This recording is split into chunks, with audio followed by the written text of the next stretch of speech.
As the temps start rising, I feel the familiar urge to refresh my closet, but I don't want to waste money on pieces I'll only wear once or for just one season. Thankfully, Quince changes that. Their clothes are timeless, lightweight, and far more elevated than anything else at this price. It finally feels like my wardrobe matches my standards. The best part is that Quince only works with factories that use safe, ethical, and responsible manufacturing practices and premium fabrics and finishes, so you get to look good while feeling good. I'm pretty excited that I have upgraded my athleisure wardrobe for this summer. I bought a sweatshirt and a pair of wide-leg flow pants that are two of the softest items I own, and I plan to live in them. So join me in giving your summer closet an upgrade with Quince. Go to quince.com/POTC for free shipping on your order and 365-day returns. That's QUINCE.com/POTC to get free shipping and 365-day returns. Quince.com/POTC. I think that midlife gives us this opportunity to really start to relate to ourselves, possibly in a new way, and continue to ask ourselves, what feelings are here for me as I'm in this challenging period of time? Using some of your experiences of pain, sadness, loss, grief, anger, we in our culture want to bypass these feelings. You can have healthy communities, you can look toward elders, but you can also connect with other people going through this process, people who have wisdom to share, or people who can just support you as you go through this. And I think that that can be incredibly fruitful. Like, it's nice to have that little house within your side of yourself, but it's also nice to connect with other people through this process and find a shared experience here. That was Dr. Meg McKelvie and me, Dr. Debbie Sorensen, on Psychologists Off the Clock.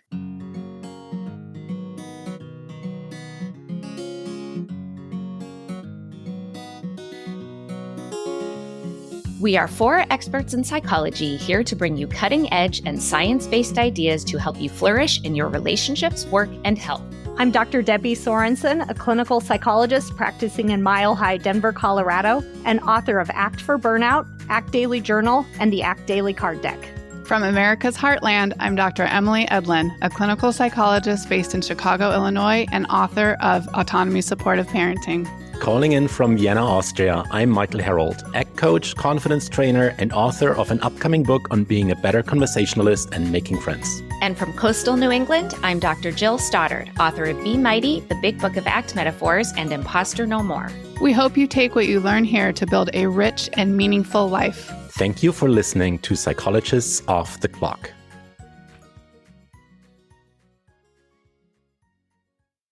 So it's September 2024, and this is my 50th birthday month. I'm turning 50 this month. And so this is kind of a big existential moment in my life. And I am here to talk to you all today about midlife with my friend and colleague, Dr. Meg McKelvie.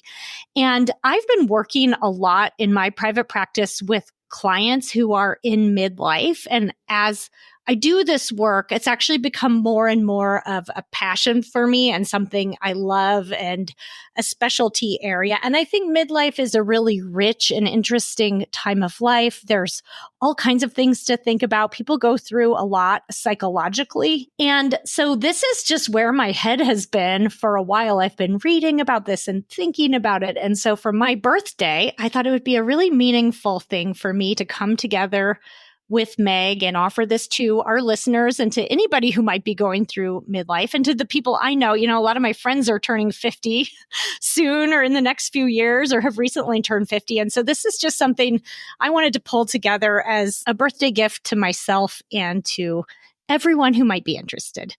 And so let me say hi to Meg. Hi, Meg.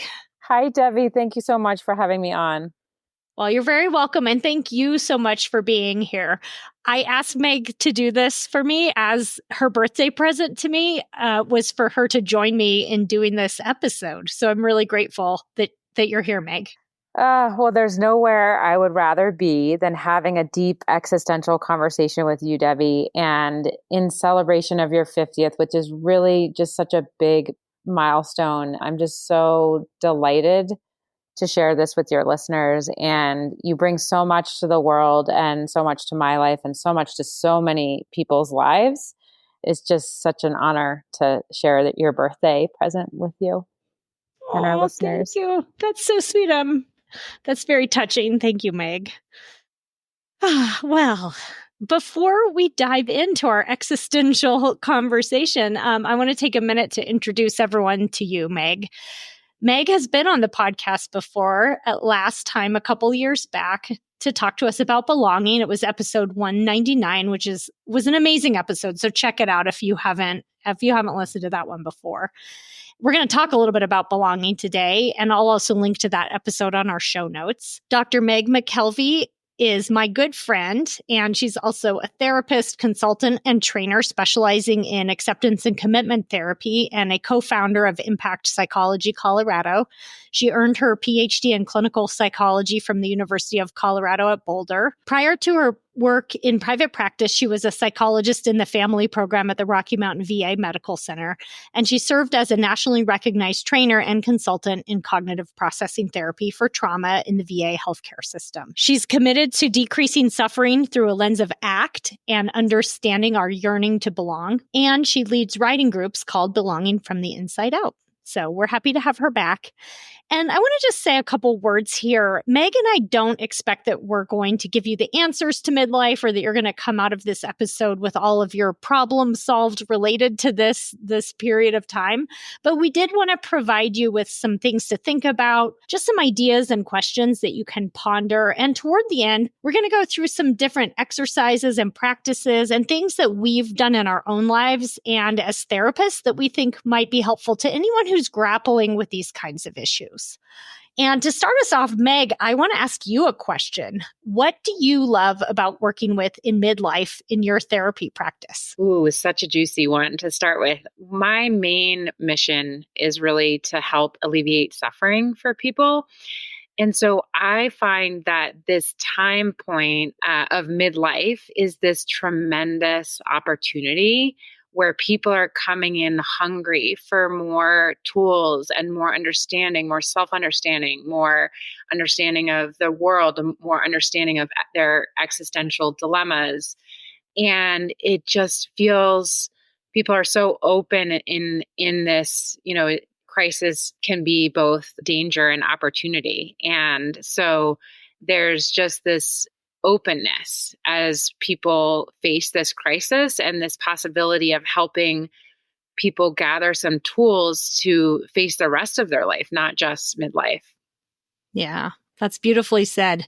This openness and opening at this moment in time. And for me, I'll just add one more thing in my perspective, which is that as a therapist, I love the existential stuff. One of the very first clinical psych classes I ever took was existential psychology. And of course, as an ACT therapist, we talk about, values and purpose, and we talk about some of these issues as well. But at heart, I think the existential stuff is what really keeps me excited as a therapist. And I think that it's just such a theme at this point in our lives. And that is going to be a major theme in our conversation today, is about some of the existential grapplings that happen. Yes, I love it. This is the stuff that we like to talk about. It is. This is a dialogue between Meg and me, and this is kind of how we talk about these things. And it's fun to share it beyond the two of us. Absolutely.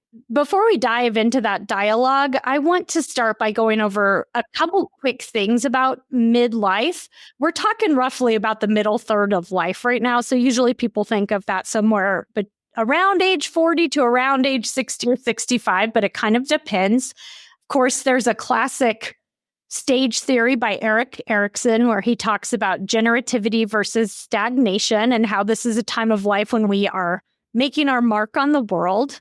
And a lot of times we're caring for others and making a contribution for our work. So it tends to be a time when there's a lot of responsibility, adult responsibilities. What comes to mind for me about around midlife is the U-shaped curve of happiness and the marital happiness charts that you may be familiar with.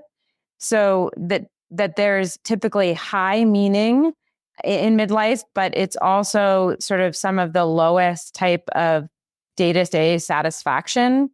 And it reminds me of I don't know, Debbie, if you remember the study about how parents were asked about global satisfaction as being parents. and they report high levels of global satisfaction as parents, but then they got pinged during the day. And it was so interesting is that their satisfaction in these snapshots in time were actually quite low. So there's this contrast between maybe day-to-day levels of happiness and then global sense of meaning. I don't know if you remember that from graduate school, Debbie. Well, I do remember when that study came out about parenting, and the thing that stands out in my mind is that parents report feeling happier when they're doing these things like vacuuming and cleaning the toilet than when they're doing the hands-on work part of parenting. And yeah, most parents would say it's a meaningful thing. I wouldn't trade it for the world, but also really is hard. And recently, the Surgeon General came out with a report, just a couple of weeks ago, about parental stress and how stressful and hard parenting can be. And I think there are a lot of areas of life that are like that in middle age.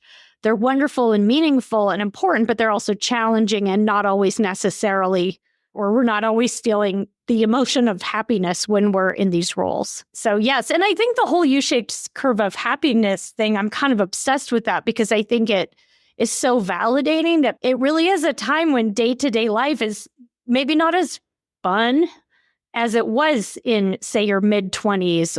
On top of that, we, of course, have also biological shifts of aging happening. Our bodies are aging. And a lot of times around middle age, people really start to feel for the first time, they're looking in the mirror and they're seeing that change.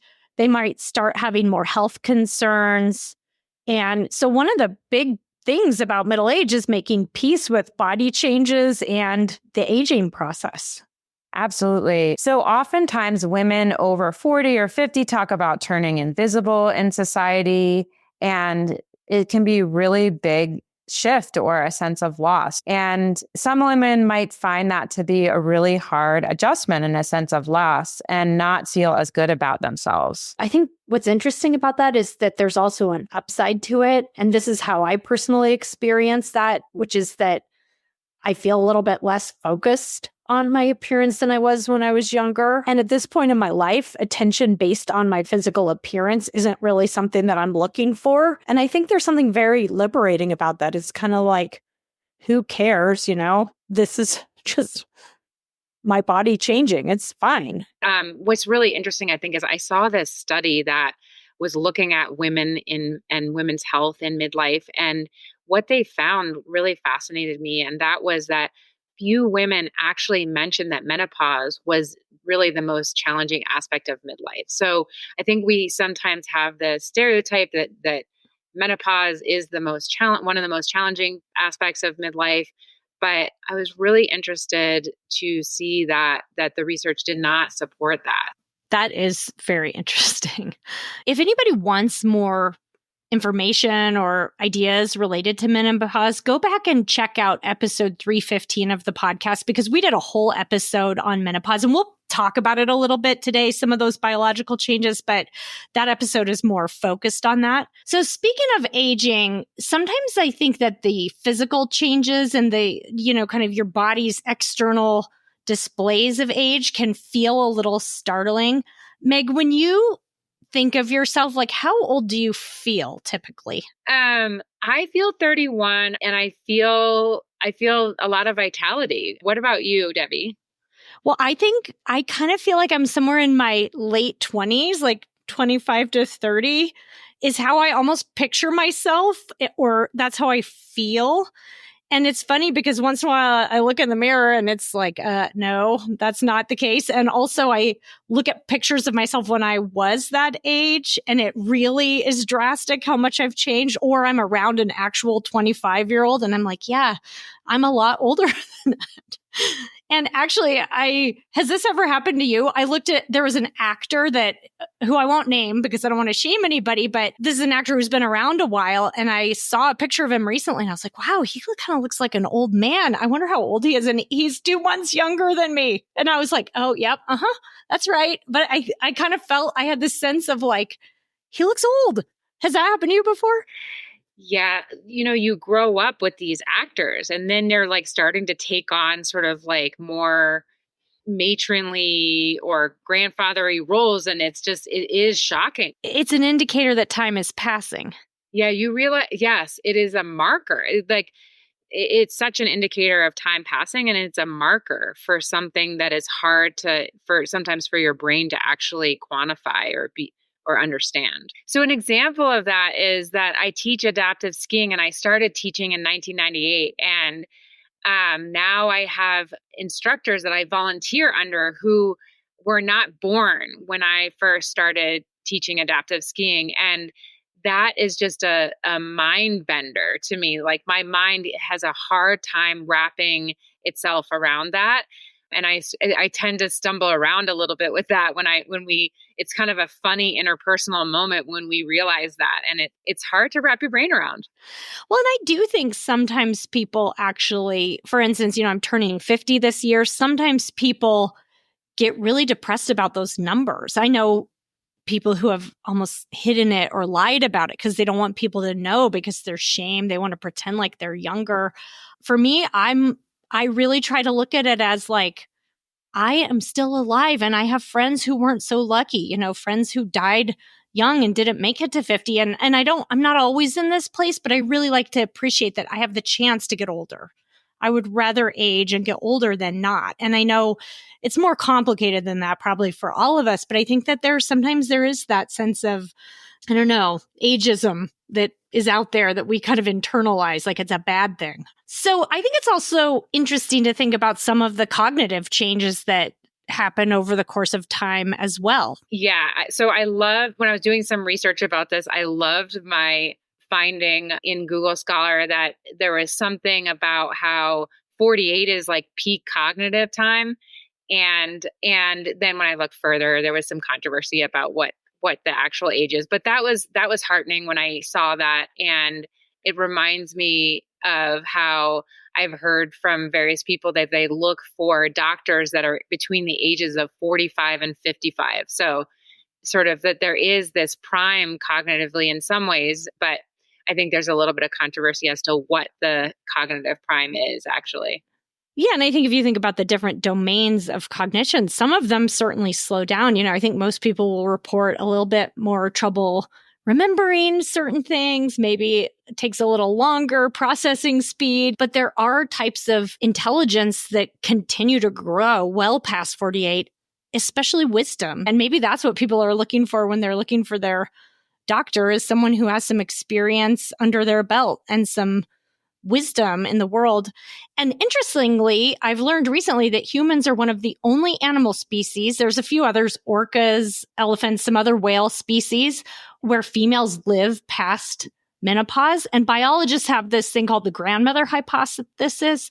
They think that it's because these are all highly social species with big brains. And so wisdom is worth it, like social learning and the wisdom of experience that they can pass on to younger whales, elephants, humans, that is actually worth the resources that it takes to keep them alive, even though they can no longer reproduce. So like evolutionarily, it doesn't make much sense, but it does if you think about the survival of the group and the wisdom that is offered by these older, matriarchs. I love that. It just reminds me of my grandmother who lived to around 95, and just the amount of wisdom that I was just so lucky to receive from her. And there is so much value that we bring in these later years in life. Yeah. Yeah. There can also be a deepening of relationships with age too, because sometimes you have these longer term relationships where there is a whole history, and some of those may be superficial relationships from earlier in life don't really stand the test of time. Of course, this doesn't always happen for every person or every relationship, but I was thinking as an example of this, I've been to 3 high school reunions. I love to go. I don't know why, but I think it's really fun for me to see people and learn about what they've been up to. And I was so struck. So the most recent one I went to was my 30th, and it wasn't that long ago. And comparing that to my 10th high school reunion, where there was a lot of posturing, right? There was a lot of like, oh, what are you doing? Here's what I'm doing. People were kind of dressed up and trying to impress each other. And in my 30th, everyone was so real. It was kind of like, hey, I've been through some hard stuff. And I know we all have in the last few years, but people were just so open talking about that. It felt really good because it felt deeper. Well, I just think that life is so humbling, and I've heard so many people talk about these sort of later reunions in the way that you're describing. Like everyone's had some hard times, some ups, some downs, and maybe are less focused on sort of how they look, which allows for some deeper connections to happen at some of those reunions. And I've just heard people sort of being surprised by that, and so I love that. Yeah. You kind of imagine people from high school staying the same or something. And it's like, no, we've all been growing in our own separate lives. Yes. One thing that can be super helpful to think about in middle age is, what are the fruits of your labor that you have planted earlier on that are now coming to fruition? What about for you, Debbie? What do you think of when you think of that?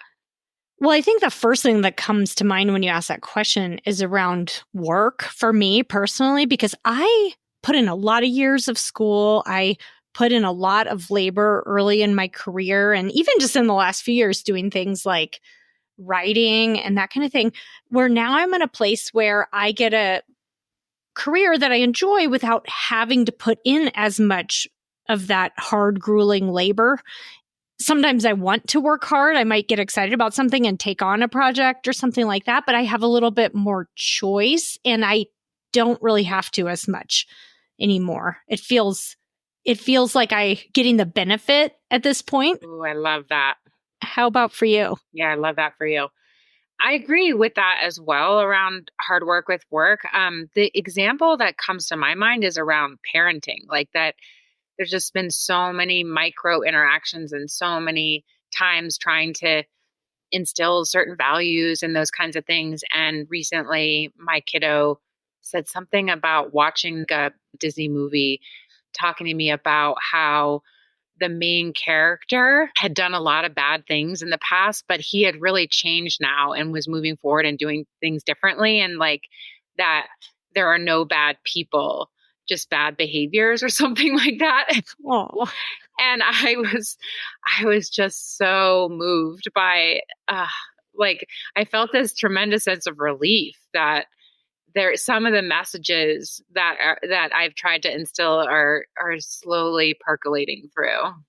I love that when you have this indicator from your child that the things you care about and value as a parent are working their way in. It happens now, right? It's starting to happen. Yeah. Well, and similarly, but I think on a slightly darker side, yes, we reap the fruits of our labors in midlife. We also can think about the chickens coming home to roost. And James Hollis, who writes about midlife, and he has a book called Finding Meaning in the Second Half of Life. We're going to talk about him a little bit throughout the conversation today. He talks about how sometimes the things that you've been pushing away for decades or you haven't been dealing with will come up eventually. And sometimes midlife is the time when these unexamined problems or dark sides of yourself are on full display. And it's almost like we are kind of confronted with them in middle age sometimes. It's like we can't really ignore it anymore in one way or another, whether it's some sort of problem that you're having or something like that. Here it is. And now I need to take a look at my behavior patterns and take a look at myself and maybe make some changes here. Right. Exactly. And I think that this is sort of a time that regret about paths not taken or mistakes made or disappointments can really show up. And I think in our culture, we really try to push away regret or sort of say we should just move on and move forward. But I think one of the things that can be really useful in midlife is actually really looking at regret and allowing regret to be part of your experience as a way to help you understand how you want to move forward and what's mattering to you. So, if you're getting the message that you need to just move on and try something different, I guess sort of part of what I would encourage is to slow down a little bit and sit with some of the regret to see what the wisdom is there. I agree completely. And it's partly to guide you in moving forward and thinking about, okay, what is it that tells me about my values and about my future? But I also think sometimes people need to spend a little bit of time processing loss or processing the loss of the life they had imagined for themselves.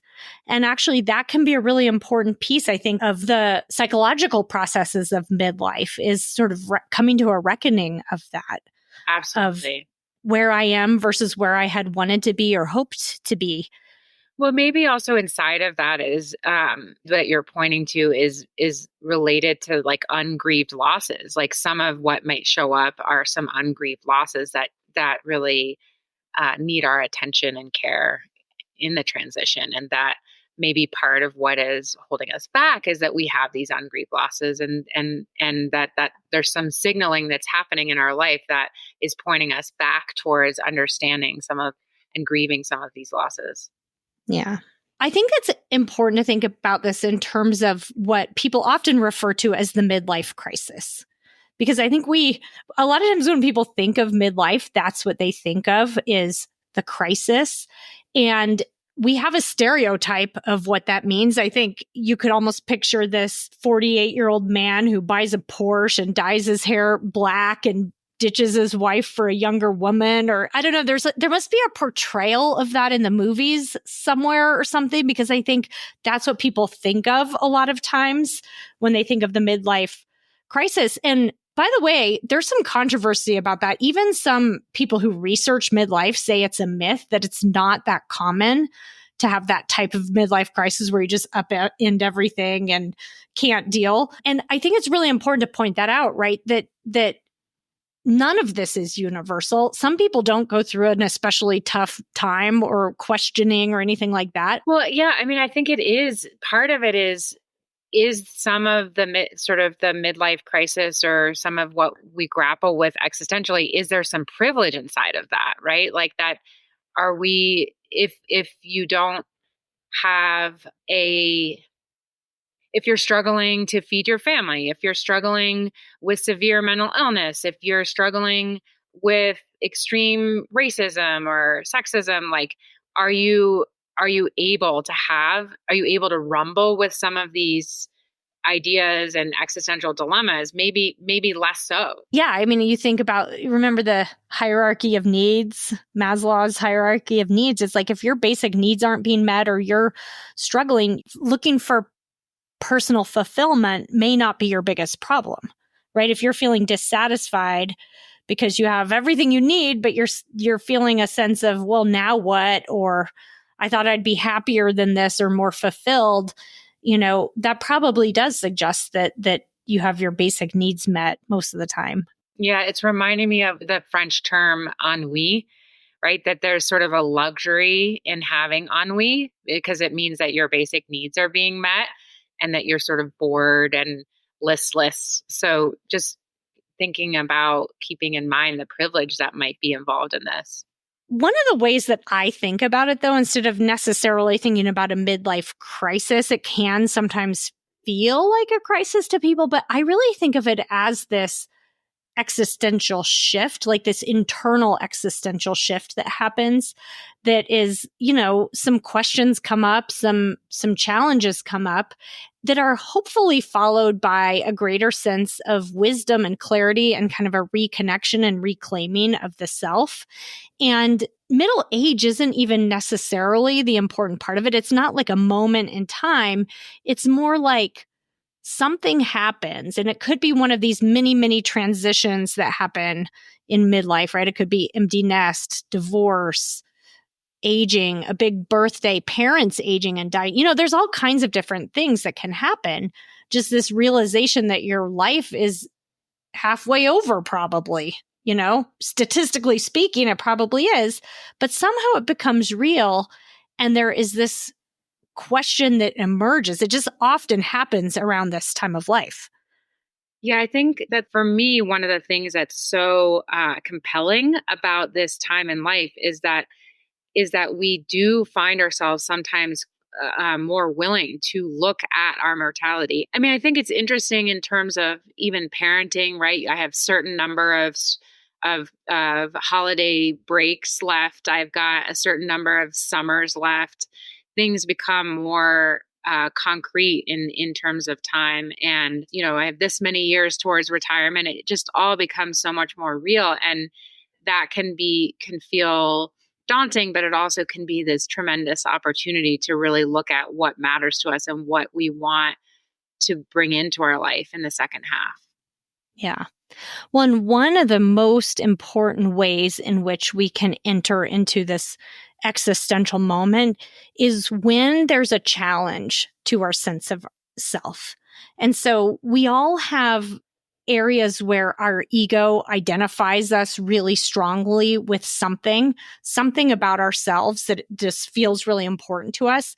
And at some point in life, there's going to be a challenge to that. And that's often the thing that kind of underlies all of these things that we're talking about here. It's this disruption or this challenge to our sense of identity and to our ego. And so let me give you a couple of examples, and Meg, maybe you have some examples as well. So that really, really caring and engaged parent becomes an empty nester, or someone is really focused on their career and they're laid off or they retire, or, someone who really cares about their appearance notices their body aging, or their libido is going down, and that's an important part of their marriage. Their physical intimacy is an important part of their marriage, or they just imagine their life going one particular way and it's not going the way they had pictured themselves. Yeah, I mean, I think I see this a lot where we can identify as someone who has always been chased after or is a catch, someone who is a distance runner. We can have these certain identities, and as we move into midlife, sometimes we no longer are able, for example, to be a distance runner. We might have to cut back our mileage, or we might get injured, those kinds of things. And what happens when we grapple with or rumble with these aspects of our identity?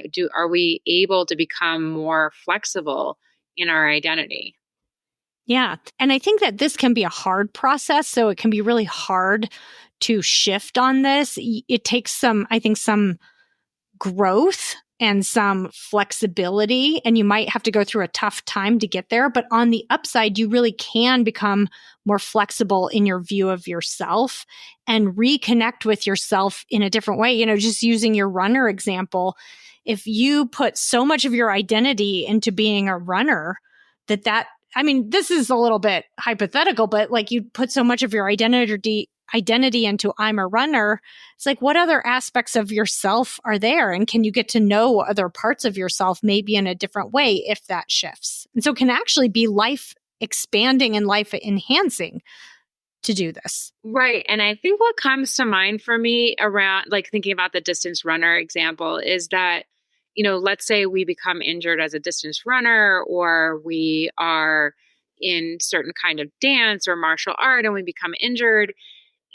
One of the things that can be so fruitful is to really slow down and better understand what it is that this part of ourselves gives us. So, for example, if you're a distance runner, like what does distance running give you? Like, what is it that you're longing for that it gives you?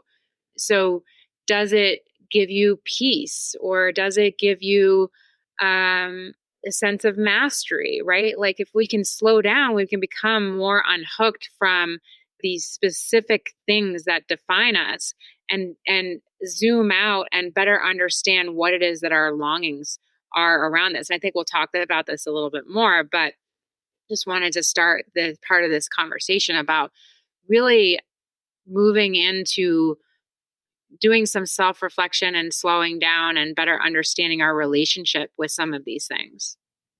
Yeah. And I think that what you're pointing to here is how it's through the process of grappling with that and questioning it that the growth and self-understanding can happen.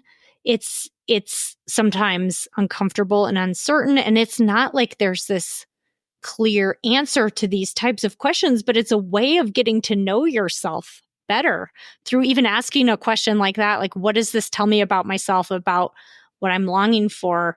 And you can skip over this process or just try to answer it really quickly. But if you do that, you miss out on the wisdom and self-understanding that can be gleaned from that process. Yeah. Yeah, exactly. That when we get really attached to one of these roles, like runner or mother or therapist, when one of these roles inevitably changes, that we can end up in this place of feeling lost and confused. And it can feel so tempting to jump to the next thing or kind of try to escape some of the discomfort of that.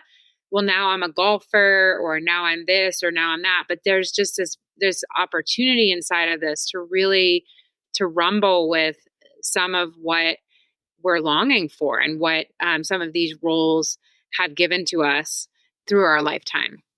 Yeah, absolutely. Well, and this is where it's really an inner shift. It's an inside job, as they say, right? It's not always this big dramatic upheaval that you might think of. It's not even necessarily something that results in a major drastic change. There might be small changes, like maybe you start an old hobby again. You're practicing the piano in the mornings before you go to work or something like that. Maybe it's all internal, right? But there is this kind of internal shift that happens and a shift in perspective. And to me, that's the most important and interesting part of this, is like that internal thing that you're referring to there. Cultures around the world have myths where there's a hero's journey or a heroine's journey, that the hero or heroine goes through this place and gets to the other side transformed in some type of way. And they almost always have a descent, right? They have some sort of challenge. Maybe the hero or heroine has to descend into darkness for a bit as part of the journey. And I think that's the process internally that's happening. Absolutely. I know we both are big fans of Maureen Murdoch, and here is a quote that she describes this process beautifully. During this part of the journey, the woman begins her descent. It may involve a seemingly endless period of wandering, grief, and rage, and dethroning kings, of looking for the lost pieces of herself and meeting the dark feminine. It may take weeks, months, or years. And for many, it may involve a time of voluntary isolation, a period of darkness and silence, and of learning the art of deeply listening once again to self, of being instead of doing. The outer world may see this as a depression and a period of stasis. Family, friends, and work associates implore our heroine to get on with it. Yeah. And that's so Maureen has been on the podcast before. We can link to her episode. And her book, The Heroine's Journey, is kind of about this process. And she really writes about the internal sense of emotional tumult that might happen as you face loss, disappointment, physical changes. And that is the descent right there. So you go through the descent, right? And then the goal of the journey isn't to come to a resolution. It's not like the end of it is all neat and tidy, but you do want to get to a place of being more aware and awake. Again, having kind of that loosened sense of yourself, like the ego loosening its grip and being less tied to a rigid sense of yourself. And it's through living these questions over the course of time in a values consistent way and kind of integrating it. That's where it's transformative. Yeah, I think exactly. I think that part of what can happen is that we can learn to look at whether we're moving towards what matters to us or away from discomfort. And that framework can really help us as we navigate midlife and beyond. I think at this point in the conversation, we want to move into some how, right? So questions and suggestions to think about in terms of how to tap into that process. Exactly. I think that this is one of the things that, as Debbie and I were talking about this podcast, that we really wanted to leave the listeners with is sort of some of the questions that you can rumble with, that you can really work with for yourself and kind of think of how these things might apply for you. And in transitioning to that, there's a Rilke quote that really helps us open up this section and think about some of these questions. So the quote is, "I want to beg you as much as I can, dear sir, to be patient towards all that is unsolved in your heart and try to love the questions themselves like locked rooms and like books that are written in a very foreign tongue. Do not now seek the answers which cannot be given you because you would not be able to live them. And the point is to live everything. Live the questions now. Perhaps you will then gradually, without noticing it, live along some distant day into the answer." So what we're moving into is asking you and we're doing ourselves to lean into some of these questions and then lean into them again and again and not try to push through towards some kind of big answers and being really just willing to sit with the discomfort of the uncertainties that some of these dilemmas that we all face as human beings. I love that. And one of the things that's really an important element of that is to get better at listening to yourself. You know, I mentioned James Hollis earlier, who wrote Finding Meaning in the Second Half of Life. And he describes it as learning to listen to the yearnings of the soul, that you have to step out of the stimulus and response of daily life and just all the hubbub and busyness and tune into yourself and to pay attention to what your psyche is telling you. Can you think of an example of that, Debbie? Yeah, there are a lot of examples. Actually, to tip off my example, I'm going to give you this quote by Rashida Jones, the actress and comedian who was just on the Smartless podcast recently.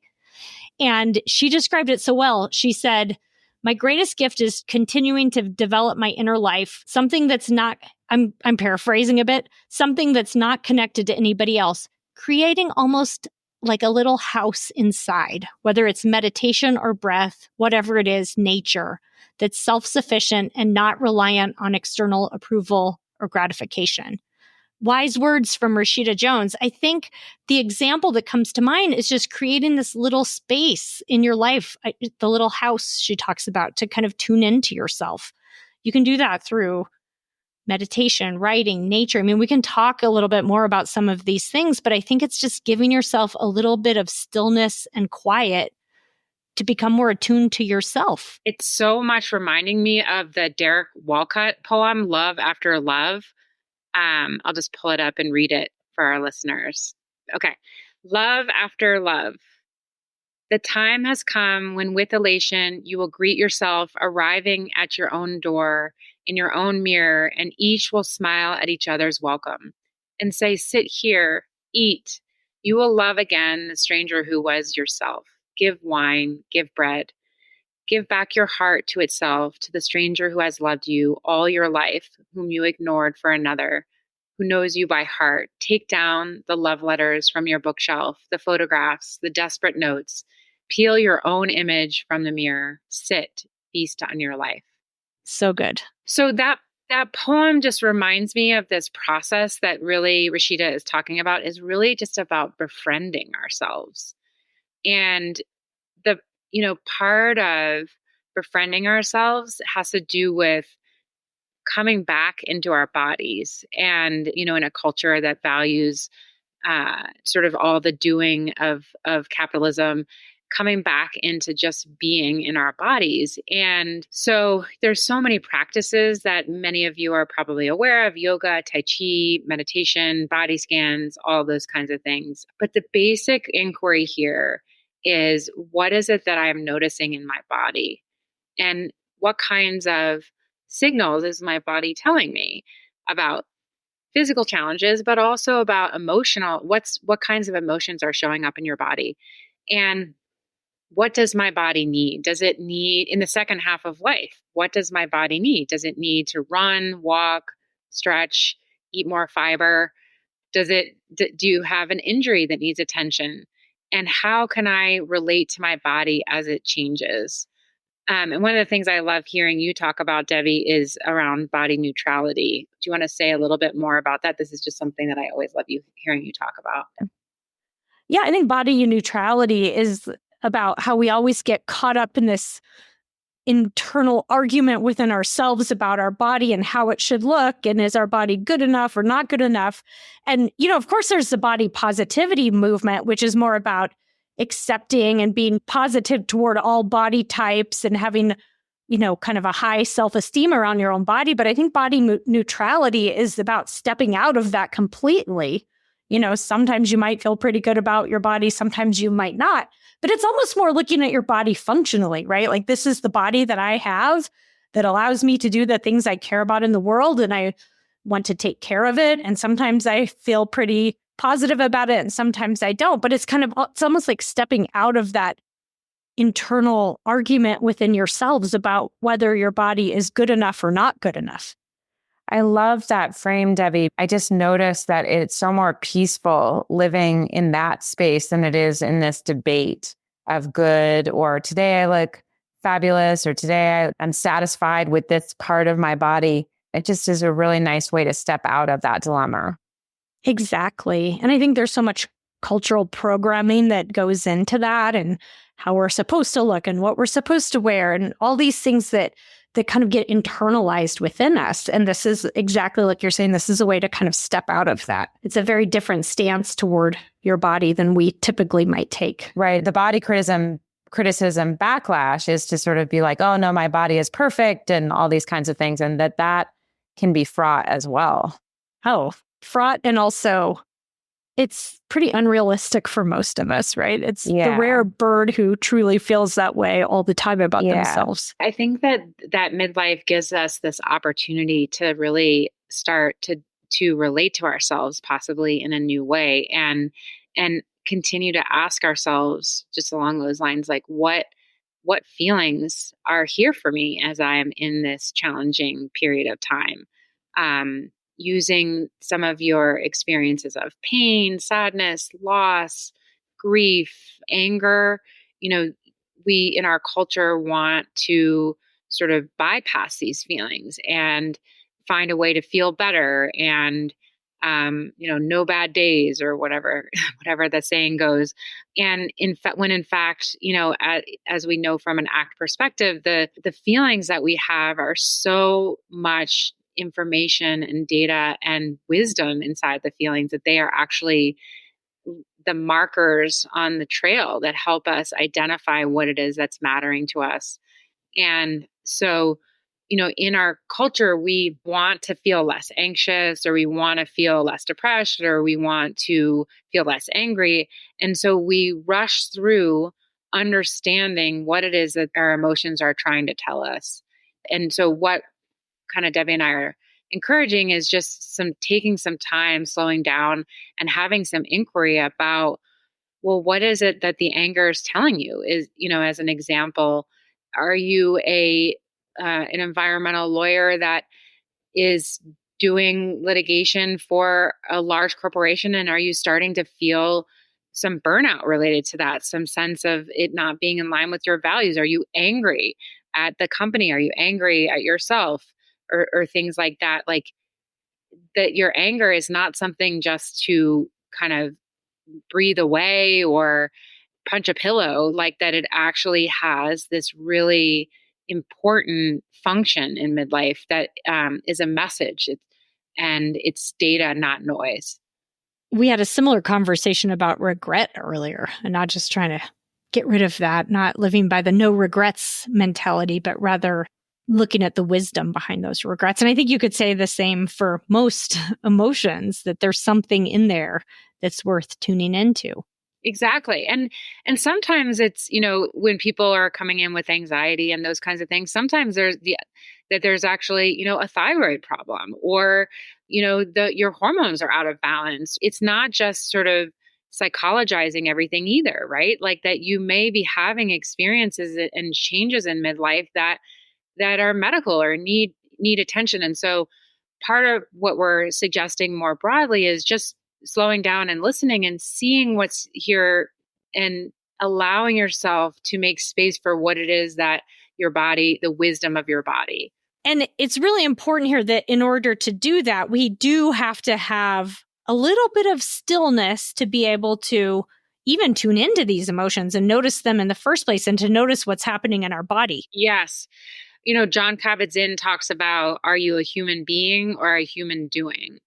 And I just think it's so addictive or rewarding in certain ways to just go, go, go, go, go. And so part of the inquiry here is, are there ways that I can really slow down such that I can notice what's happening in my body and move out of doing mode, where we are sort of like a walking checklist. I'm sure we've all had that experience where we sort of have a to-do list and we're just sort of going through life trying to check off all the things on our list. And we're moving more into just being, just, sitting in our hammock or meditating or doing activities and things that don't have some sort of goal or end that is in some way productive. Well, and I think that speaking of the to-do list, I think that oftentimes midlife is, not always, but often there is a desire in there to step out of that busy to-do list, high achieving mode.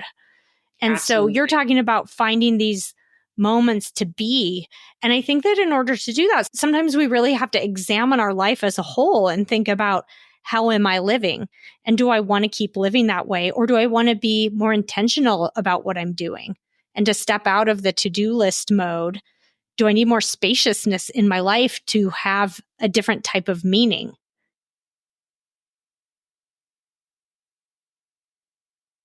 I think as I shift out of achievement mode and more of goal directed mode in midlife, it makes room for so many other things. I love the word you use, spacious. I noticed myself the other day having a lot of thinking while I was eating my lunch about how I could have more contact and connection with animals. And, that was not a sort of goal directed conversation I was having with myself, but rather just something that I noticed that I was longing for. And so there's just a lot more space if we allow it for other possibilities to show up. Yeah, I could see how right at this moment in your life, spending time with animals and having that and to reconnect with that part of your life might feel more interesting than the next work hurdle or the next work ambition that comes along. Absolutely. What about you, Debbie? Yeah, there are a couple things that come to mind for me. The first is reading, because I've always been someone who enjoys reading for pleasure. And that's just lifelong has been one of the activities that I love the most. And for a long time, I was shortchanging it. I think at this point in my life, it's really important to me to have time to read. And so I'm carving that out instead of just hustle, work, work, work. I want to have time to just kick back and enjoy a good book, and I'm making it happen more. I love that. And I feel like that you're always reading a number of books, and it's always fun to hear which books you're doing. I noticed for myself that I've been doing like author studies where I will read like everything I can get my hands on from one author. And that just feels, I don't think I had the bandwidth to even figure out how to get all the books previously. So yeah, I love that you're making space for that. Like a deep dive into a rabbit hole of an author. Yeah. Yes. Well, and then another thing for me is fun, family fun. And fun is a key word of that because I'm pretty hands-on with parenting. We're around each other a lot. We're doing things together. But there's something about carving time for me and my family to, go on a little weekend getaway or go for a hike or go to a water park or something like that, where we're together, but we're doing things that are fun and enjoyable. And to me, there's so much vitality in that. And it's very hard to find time to do that when you're working all the time. Like when I was writing my burnout book, I'd have to spend my weekends a lot of times catching up on writing and missing out on family fun. And that's really when I feel most alive. And those moments are not going to last forever when my kids are in the house and I can force them to go do fun things with me. And so that's another thing. It's like a reason for me to slow down with the hustle is to be able to just have fun. Yes. And that quality time. I so resonate with that, Debbie. For my birthday this year, I took my son to a Nuggets game. And that was like a highlight of the last 5 years. It's so really making space for fun in our lives with our families is just such a sweet thing to be doing. Well, and I think it can be hard sometimes to prioritize that because of the cultural programming that we have to just be busy all the time and to be productive, that sometimes that's how we define our worthiness. And so sometimes it feels almost countercultural to make a conscious decision to do that, to prioritize chilling with a book just that you're reading for fun or, going to the pool and splashing around all day when there's work to be done feels a little rebellious almost sometimes.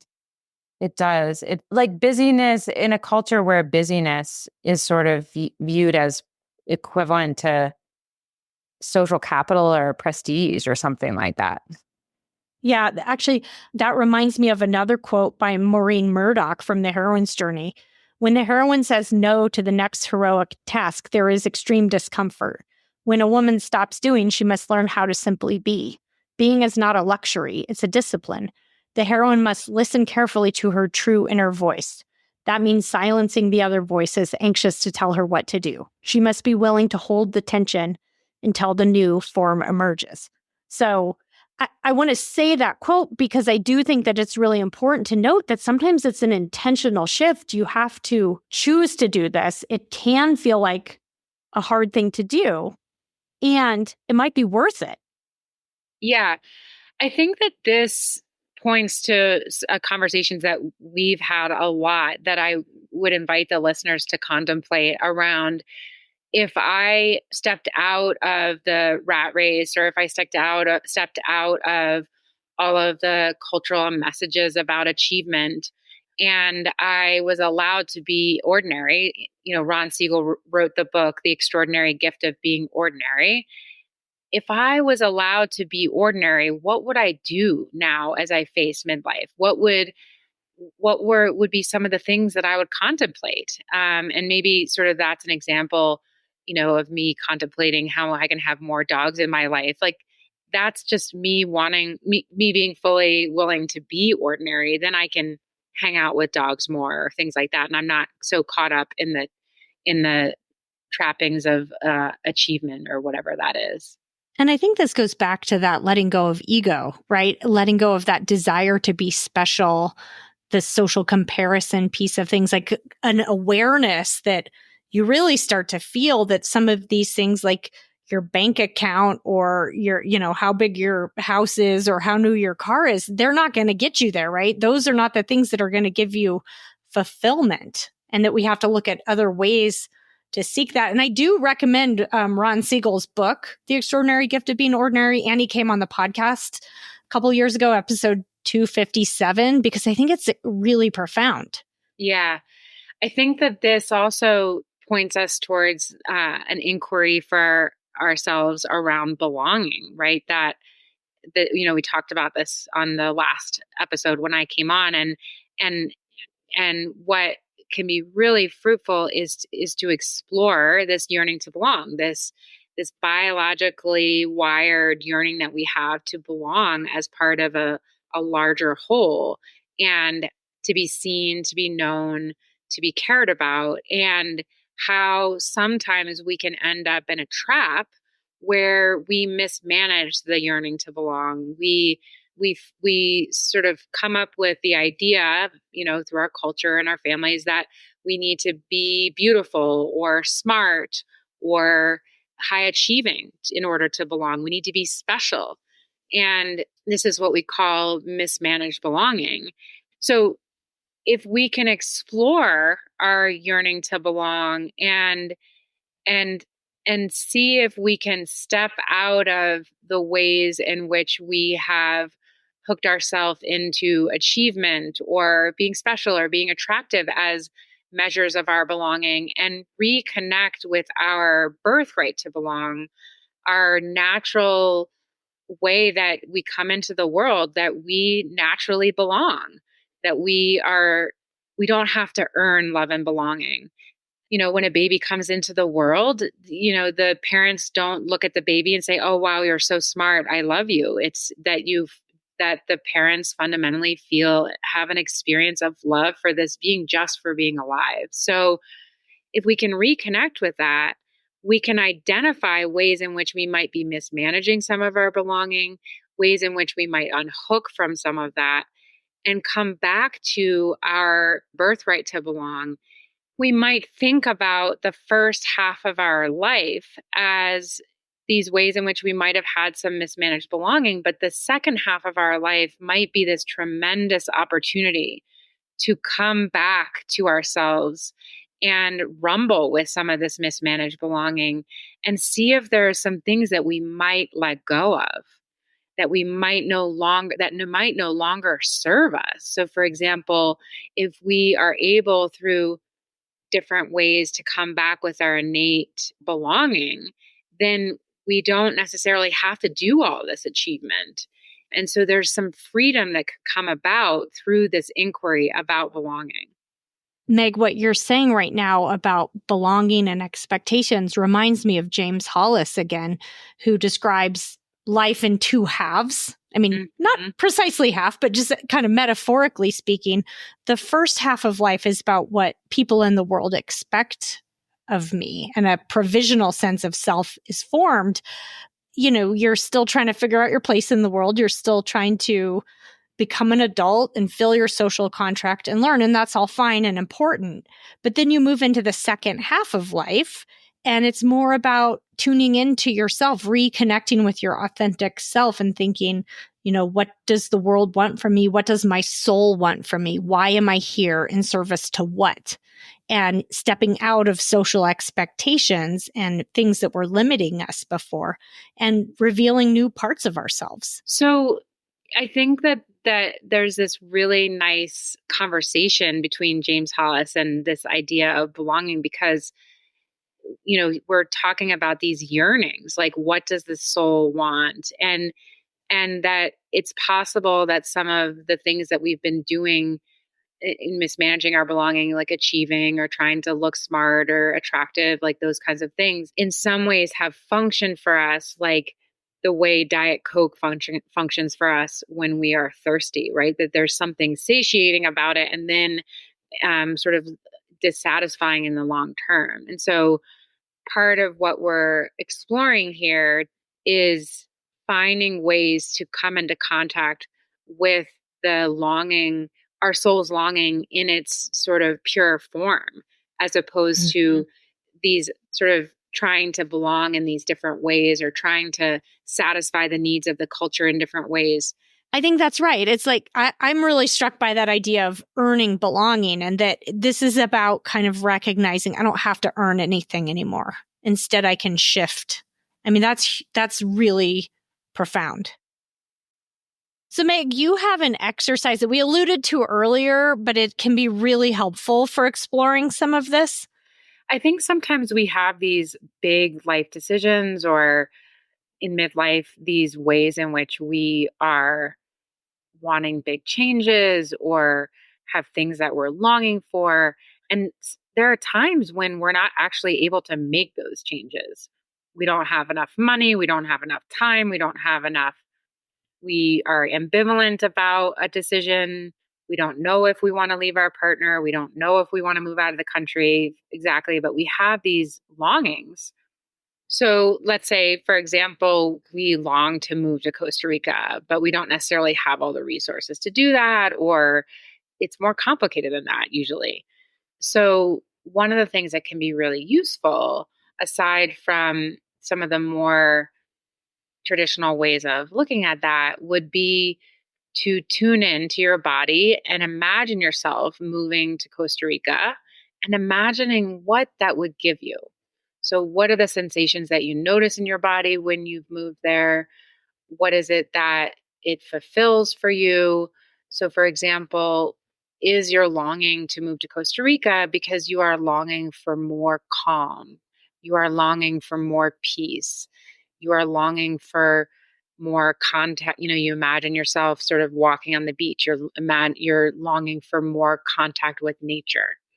And so sometimes we have these daunting decisions or big longings, and it's not always the case that we can move in that direction, but we can move in the direction of really understanding the longing and seeing if there are other ways that we can meet those longings. I have a clinical example that comes to mind when someone's been in a long-term marriage and maybe they're not feeling super satisfied by it, and they might be tempted to leave the marriage or possibly to have an affair with somebody that's in their life that feels more exciting, or, you know, a coworker or someone from their past or something like that. And I think sometimes you can decide this relationship is important to me, but you use that to tap, or what am I looking for? Well, maybe you're disconnected. Maybe you need a little bit more spark in your relationship. You need to get out of the same old, same old. So the longing could be something around, I'm longing for closeness and excitement and something like that.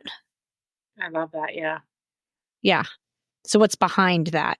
Yes, exactly. So we talked earlier about how you can create space in your life. And I think we've talked about a number of ways to do that.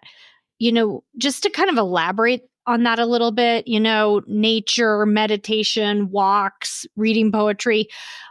You can sometimes tap into this through creative expression, art, poetry, dance, that type of thing as well. And I want to give a special nod to writing because I think, Meg, we both have an interest in writing. We both do a lot of writing on our own and have used it therapeutically. So for me, I find that doing personal writing is a way to connect with myself. And I have a writing practice. I'm not, religious or rigid about it or anything like that, but I journal. I do all kinds of personal writing. We've talked about it on the podcast before. And so, Meg, we both have this shared interest in writing. Tell me about how you use writing to tap into some of this. So I'm really interested in memoir, the act of writing memoir, but not necessarily with the idea of publishing in mind or, either way. But for me, one of the things that I think is a beautiful practice is using perspective taking in writing such that you're perhaps writing from the perspective of a compassionate narrator. So being able to look back at aspects of your life that were challenging or traumatic or beautiful and writing about these experiences from this compassionate narrator, third person lens that is truly a softer lens, perhaps, and perhaps how you would tell a story about a best friend. So I think that there can be something really healing in practices like that. What about you, Debbie? I also appreciate that type of writing.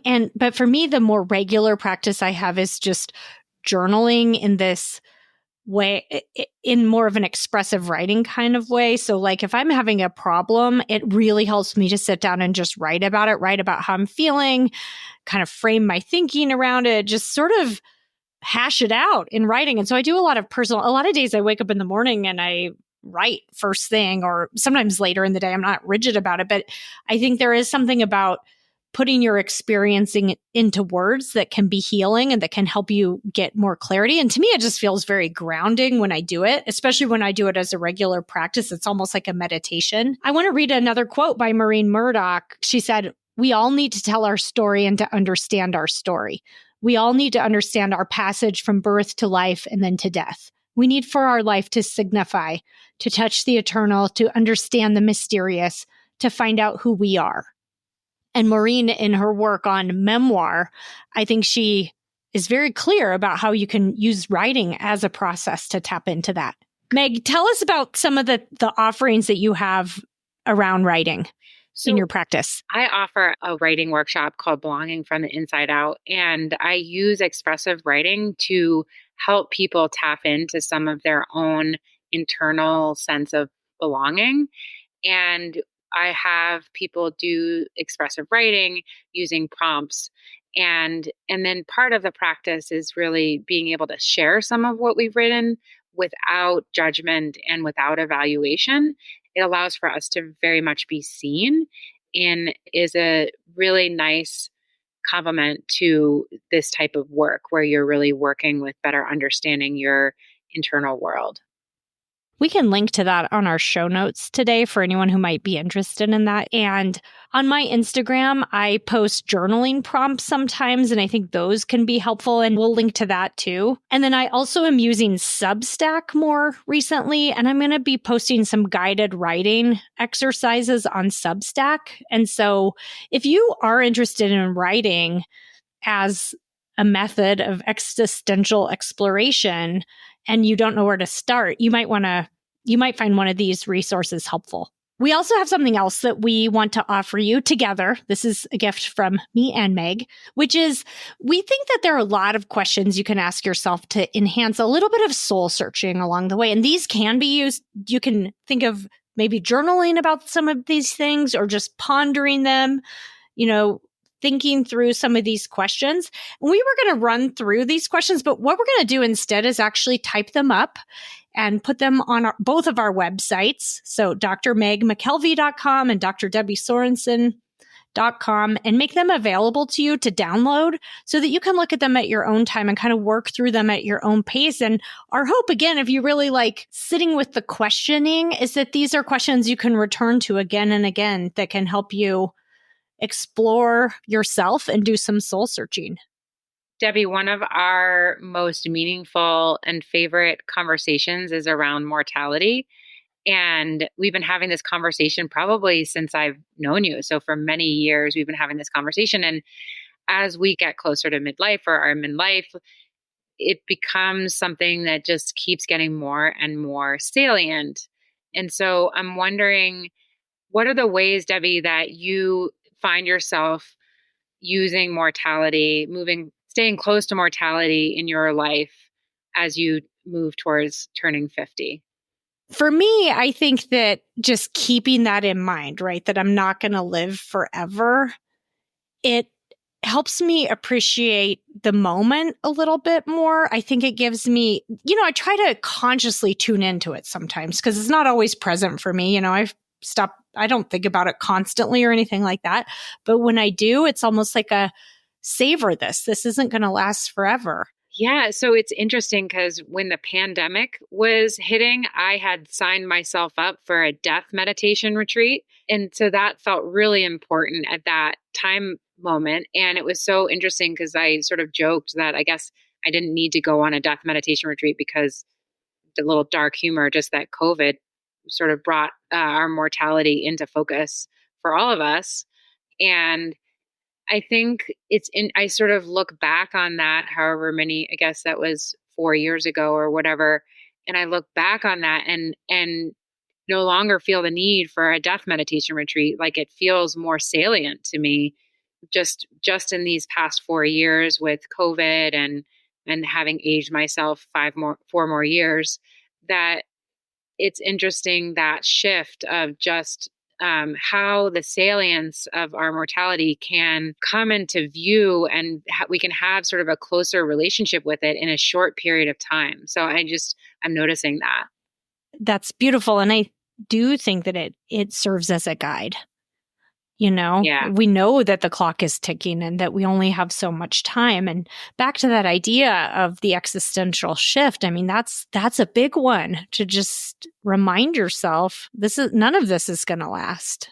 I think part of this experience of holding mortality so close is that there's a natural softening towards myself and a natural self-forgiveness that can arise out of that, right? If you experience things to be sort of more fleeting, is there potentially in this process a softening towards ourselves? Yeah, there's like a self-acceptance, including all the hard parts of our life, all the inadequacies or the things about ourselves that we don't like, or the things that we haven't quite figured out yet, or the ways in which we're bumbling around and, we just don't have it together yet, even though we've lived for quite a few decades by now. Yeah, actually, I can think of 2 examples of this, Debbie. The first one is our sort of fun, like injecting humor into this, right? Like that you and I often will send each other pictures of a mess in our house and laugh at ourselves. And it's very, then you'll send me one back and we just have a good laugh about it. And there's just like a lot. Oh yeah, like the one where my dirty clothes pile and my clean clothes pile had gotten so big they like merged. And I sent you a picture. That was a good one. Could no longer tell which was which. That sounds very familiar. Yes. Yeah. Uh-huh. Yeah. The other example that I'm thinking about is when we were consulting about a case recently, and we were just talking about this like art of in therapy of sometimes you're sort of circling around something and like you don't land it for a little while. And like how I think it's like in midlife, is there more room for accepting that we are both sort of at our prime in our careers and also sort of not perfect and just trying things out. And like being able to hold both of those things can't that be like a real true gift of being willing to hold that you're an expert and that you sort of circle around some things sometimes or miss things or whatever. Yeah, I was thinking about that. You know, it's also true in relationships. My husband and I went out for an anniversary dinner and we're like, oh, we still care about each other. You know, we were having this moment later, and 2 days later, we're bickering about random stuff and just thinking both of those are true at once. And it's the acceptance of both, right? Like you can love and care about someone and also struggle with them at times. And one of the things that we're also bumping up against, which we've talked about a little bit, is kind of how you imagine things will be versus reality, right? Like we have this vision in our mind of how things are going to be. And when that's not quite the same as what we're experiencing in our life, it's almost like we need to make room for the reality of things and to sort of let go of that comparison to this ideal that we think we should be meeting. So I think like, and it, you know, as a parent and a therapist and a friend, you know, I have these imagined ways that are not perfect. I'm not sort of hoping for perfection, but I'm not silly enough to hope for myself to be perfect, but I do have sort of maybe ideas sometimes about how things might play out. You know, if I work really hard to do something skillful parenting wise, and then like your child comes back, you know, you're really empathic and your child comes back at you saying like, oh, well, that's just like therapist-y or something. And you're, you know, it's like unexpectedly you're working so hard and you're doing the quote unquote right thing or whatever it is. And like, it just doesn't unfold how you imagined. And, you know, not to mention all the ways in which you make mistakes that, you know, obviously you're not necessarily anticipating that, but Ann Patchett has written some about this in regard to her writing, and it's really spoken to me. So I'll read a quote. Forgiveness, the ability to forgive oneself. Stop here for a few breaths and think about this because it is a key to making art and very possibly the key to finding any semblance of happiness in life. Every time I have set out to translate the book or story or hopelessly long essay that exists in such brilliant detail on the big screen of my limbic system onto a piece of paper, which, let's face it, was once a towering tree crowned with leaves and a home to birds, I grieve for my own lack of talent and intelligence every single time. Were I smarter, more gifted, I could pin down a closer facsimile of the wonders I see. I believe more than anything that this grief of constantly having to face down our own inadequacies is what keeps people from being writers. Forgiveness, therefore, is key. I can't write the book I want to write, but I can and will write the book I am capable of writing again and again throughout the course of my life, and I will forgive myself. Whew. Oh, it's amazing. Yeah. So can we forgive ourselves and move towards the thing that matters to us and do the thing that matters to us, even though it's not how we had imagined? Yeah. Can we accept that? I also think there's something to be said here about identifying our inner conflicts that are just going to keep going over the course of time and making friends with them, right? So some of these conflicts that show up repeatedly will never go away. And as an example for myself, I have this tension, I would call it, maybe a conflict between this drive and this high achieving part of myself that gets really excited about things and wants to take on all this work and projects and fun things, and my desire to slow down and spend more time in other areas of my life and not work so much. And I used to feel like I had to resolve that, right? Like I had to find the right balance there and I had to somehow figure this out for myself. And I think as I get older, I realize that these are just two sides of me, and this is not something I'm ever going to resolve. It's just there's always going to be this back and forth and this tension here. And it's kind of like navigating that and being intentional about it that matters, right? So for instance, I can be more intentional and recognize when I'm going too far one way or the other, but that maybe someday I'll be freed of this, but I think this is just something that's going to be with me. And there's something about making peace with that has really helped me. It's like, it's still there, but I don't feel, bunched up about it anymore. Yeah. Well, I think you don't like when you let go of having to resolve the conflict, there's some things that creates a lot of peace in that, just this recognition that there's going to be this sort of dance, and you're going to always be kind of working with that. And and what a beautiful practice to just keep continuing to come back to that and ask yourself, where am I in this tension? Like, where am I? Yeah. Yeah. And you adjust as necessary when things go a little too far one way or the other. Exactly. Another thing that can be super fruitful is really exploring your relationship. So getting to know yourself inside of your relationship. Are you people pleasing? Do you hide inside of relationships? Do you notice a sense of feeling lonely even though you're surrounded by people? And what are the stories that you're telling yourself about yourself that can get in the way of reaching out or connecting if you are feeling lonely? So I think really becoming familiar with the inner workings of your mind, that I call some show tunes, sort of these things that pop up that we become more familiar with about while we examine ourselves in our relationships. And also just stepping out of people pleasing mode that you may have been in for a long time. I have a friend who called it her F it 50s, right? Like kind of getting to this place of like, I don't have to go along with things that don't resonate for me or that don't meet my needs. I can speak up. Yes, I love that. And one of my dear mentors, he, as a therapist, has really shown me the importance of not sort of getting into this mode of self-sacrificing or being a martyr.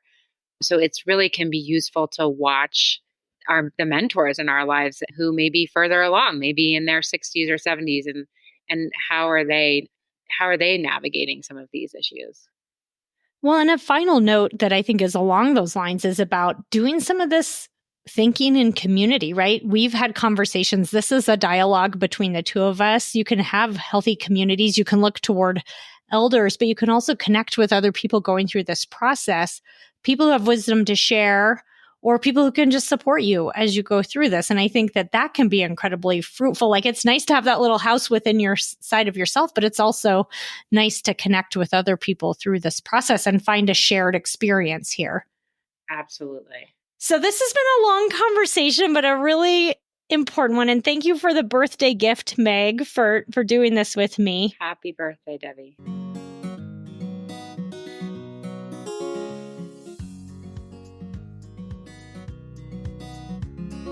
Thank you for listening to Psychologists Off the Clock. If you enjoy our podcast, you can help us out by leaving a review or contributing on Patreon.